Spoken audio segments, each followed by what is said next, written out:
আজকে আমাদের বাবা শ্রেয়াস আহমেদ জীবনে প্রথমবার আম খাচ্ছে, পাকা আম।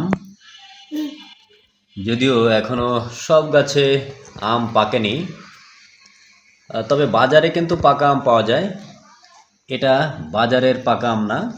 আমি সপ্তাহখানেক আগে গিয়েছিলাম ডাকাতিয়া বিলে ভিডিও করতে, তো সেখানে একটা গাছে এই আমটা পেয়েছিলাম, গাছের তলাতে অবশ্য।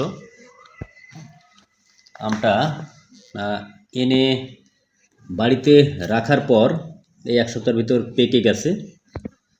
তো সেই আম আমার বাবা খাচ্ছে, শ্রেয়াস আহমেদ জীবনে প্রথমবারের মতো।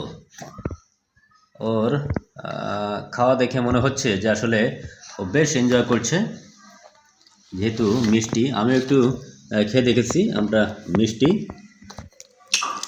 এই কারণে দেখেন কত মজা করে খাচ্ছে পাকা আম, জীবনে প্রথমবারের মতো।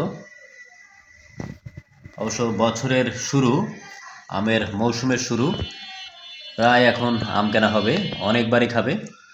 তবে যেহেতু জীবনে প্রথমবার, সে কারণে অবশ্যই স্মৃতিটা ধরে রাখা দরকার।